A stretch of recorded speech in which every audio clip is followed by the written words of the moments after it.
ಸ್ತೋತ್ರವಾಗಲಿ. ಈ life revolution ಮಿನಿಸ್ಟ್ರಿಯಿಂದ ದೇವರ ನಾಮದಲ್ಲಿ ಸ್ತೋತ್ರ ಅಂತ ಹೇಳ್ತಿದ್ದಾರೆ. ಹೊಸ ವರ್ಷದ ಪಾಪಾಜಿ ಅವರಿಗೆ ಶುಭಾಶಯಗಳು. Amen, hallelujah. ಹೊಸ ವರ್ಷದ ದೈವ ಸೇವಕರಿಗೆ ಸಂತೋಷ ದಿನ ಅಂತ ಹೇಳ್ತಿದ್ದಾರೆ. ಕೆಲಸಗಳಿಗೆಲ್ಲ ಹೊಸ ವರ್ಷದ ಶುಭಾಶಯಗಳು. ಈ ಲೈಫ್ ರೆವಲ್ಯೂಷನ್ ಮಿನಿಸ್ಟ್ರಿ ಆತ್ಮಬಲವಾಗಿ ನಿಮಗೆಲ್ಲರಿಗೂ ಸಂತೋಷ ಹೇಳ್ತಿದ್ದಾರೆ. ವಂದನ ಭಕ್ತಾದಿಗಳಿಗೆಲ್ಲರಿಗೂ ಹೊಸ ವರ್ಷದ ಶುಭಾಶಯಗಳು. ಯೇಸು ಸ್ವಾಮಿ ನಂಬಿದಂತ ಮೆಕ್ಕಳಿಗೆ ಎಲ್ಲರಿಗೆ ದೇವರ ಹೆಸರಿನ ಮೇಲೆ ಸ್ತೋತ್ರ ಅಂತ ಹೇಳ್ತಿದ್ದಾರೆ. ಯಾವ್ದೇ ನೋಯಿದ್ರಿ ಬೆನ್ನ ನುಸ್ತಿದ್ರಿ, ಕೆಲವು- ಭಾಳ ನುಸ್ತಿದ್ರಿ, ಹಾಸ್ಪಿಟಲ್ಗೆ ಹೋಗಿದೆ, ಇಂಜೆಕ್ಷನ್ ಗೋಲಿ ಮಾಡೋದು ಕಮ್ಮಿ ಆಗ್ತಿದ್ರಿ. ಸರ್ ಏನ್ ಹೇಳಿದ್ರು, ECG ತಕ್ಕೊರಮ್ಮ ಅಂತ ಹೇಳಿದ್ರು.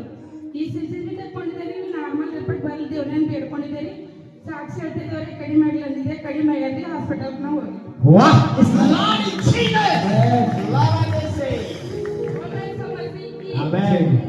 ನೋಡಿ ಅಲ್ಲಿ ನಾವು ಪ್ರವಾದಿಸಿದೇವಂತ ಈ ಸ್ಥಿತಿ ಕೊರಿ ನಾರ್ಮಲ್ ಬರ್ತಂತ ಅವ್ರು ಹೋಗಲಿಕ್ಕೆ ಮೊದಲನೇದಾಗಿ ನಾರ್ಮಲ್ ಆಗಿ ದೇವರು ಆಶೀರ್ವಾದ ಮಾಡಿದ್ದಾನೆ. ಹಲ್ಲೆಲೂಯಾ.